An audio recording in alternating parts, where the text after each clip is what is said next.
My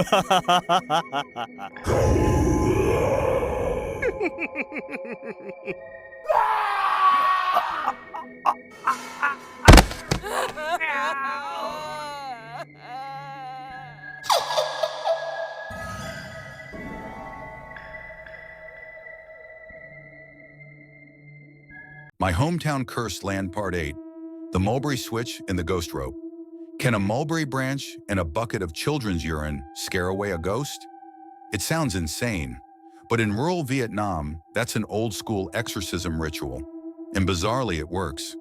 It was a blazing summer afternoon.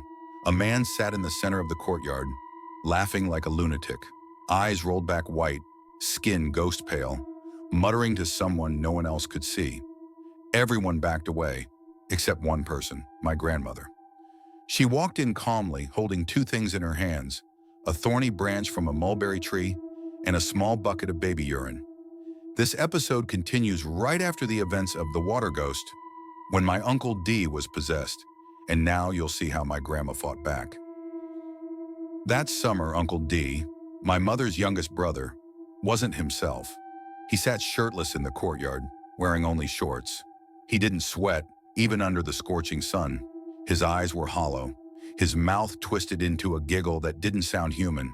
The whole family surrounded him in a wide circle, watching from a safe distance, afraid he might get up and walk straight into the river. Even the usually fearless family dog curled up in its cage, whimpering. Then, Grandma came home. She didn't ask questions. She didn't seem surprised. She raised the mulberry branch and shouted his name. D! D! D! Each shout came with a lash across his back. Whatever was inside him started screeching. His eyes turned black, no whites left.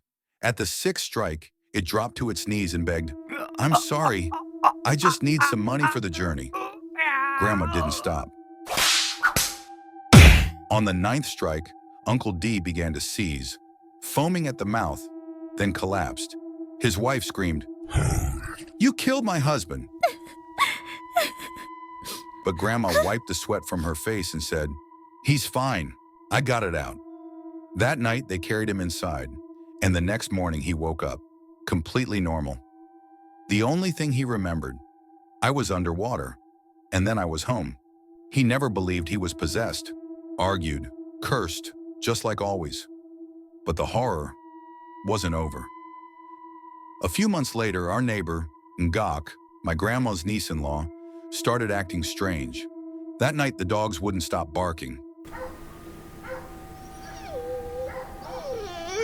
But it wasn't constant barking. It was spaced out, one bark at a time. Grandma said, "One bark means ghost, 3 barks mean human." At around 1 a.m., we heard screaming from next door. I rushed outside. Ngok was standing beneath a grapefruit tree. She was trying to shove her head into a noose hanging from a branch.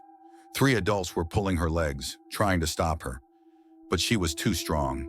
Her mouth didn't speak. She just growled. A chilling, guttural sound. The porch light swayed in the wind, casting flickering shadows. The dogs howled. People were crying. It looked like a scene straight out of hell. Uncle D climbed the tree and cut the rope. Ngok fell, face first onto the stone tiles. Blood dripped from her scalp. Then, Grandma walked over. She knelt down, parted Ngok's hair to see the wound. And Ngok's head twisted 180 degrees back to face her. While her body lay flat, she smiled. And in that dim light, we saw it. Her mouth was chewing on a live frog leg, still twitching. People screamed. Ngok tried to crawl back to the rope. They had to tie her up and drag her under the family altar.